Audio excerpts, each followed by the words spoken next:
என் உள்ளம் அன்பை பாடும், என் நாவும் நாமம் போற்றும், என் இதயம் உம்மில் மகிழும், எனக்கென்றும் நீர் போதும். இன்றைய வாக்குத்தத்த வசனம் புலம்பல் 3வது அதிகாரம் 31வது வசனம்.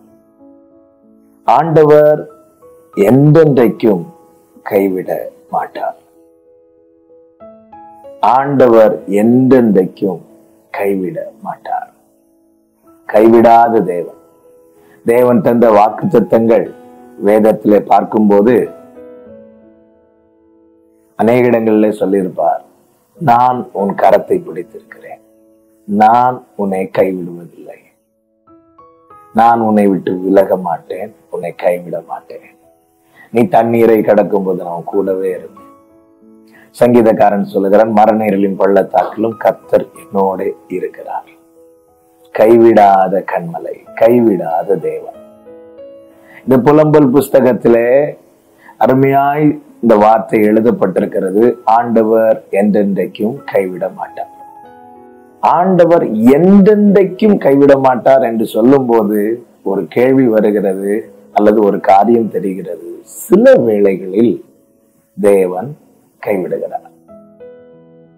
எசையா 54:7 சொல்லப்பட்டிருக்கிறது, இமைப்பொழுது உன்னை கைவிட்டேன்.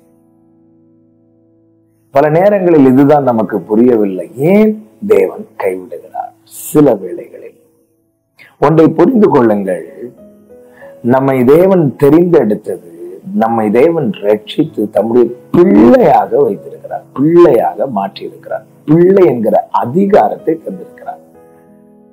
இந்த பூமியிலே இருக்கிற பெற்றோர் தங்கள் பிள்ளைகளுக்கு எவ்வளவு நல்ல காரியத்தை செய்தாலும் அதை விட அதிகமாய் செய்கிறவர் தான் பரலோக பிதா, நல்ல தகப்பன். எனவேதான் இயேசு கிறிஸ்து ஜெபிக்க சொல்லி கொடுக்கும் போது பரலோகத்தில் இருக்கிற எங்கள் பிதாவே நினைவுபடுத்துகிறார், அப்படி கூப்பிட வைக்கிறார். அப்படி என்றால் கேள்வி என்ன? அவர் என் பிதா அல்லவா, என் தேவன் அல்லவா, என் தகப்பன் அல்லவா, ஏன் சில வேளைகளில் அவர் என்னை கைவிடுகிறார்? அது புரியும்படி ஒரு வார்த்தை சொல்ல விரும்புகிறேன். கழுகு ஒரு கூட்டை கட்டி அதிலே தன்னுடைய குஞ்சுகளை வைக்கிறது. வைத்துவிட்டு அந்த குஞ்சுகளுக்கு அது ரொம்ப சந்தோஷமான இடம். அநேக காரியங்களை வைத்து அந்த கூட்டை உருவாக்குகிறது. அதன் மேல கழுகு தன்னுடைய இறக்குகளை படுக்கையாக வைத்து அதன் மேல் அந்த குஞ்சுகளை வைக்கிறது. அதில் அமருவது என்பது அந்த குஞ்சுகளுக்கு ரொம்ப இதமாக, ரொம்ப சந்தோஷமா இருக்கிற ஒரு இடம். இந்த கழுகு என்ன செய்கிறது? ஒரு கட்டத்தில் அந்த இறகு ஒவ்வொன்றாய் எடுக்கிறது. எடுத்துவிட்டு அந்த கூட்டை கலைக்கிறது. கூட்டை கலைத்து விட்டு என்ன செய்கிறது? அந்த குஞ்சுகளை தூக்கி கொண்டு கீழே போடுகிறது. உயரத்திலிருந்து கீழே தூக்கி போடுகிறது. எதற்காக இது தெரியுமா?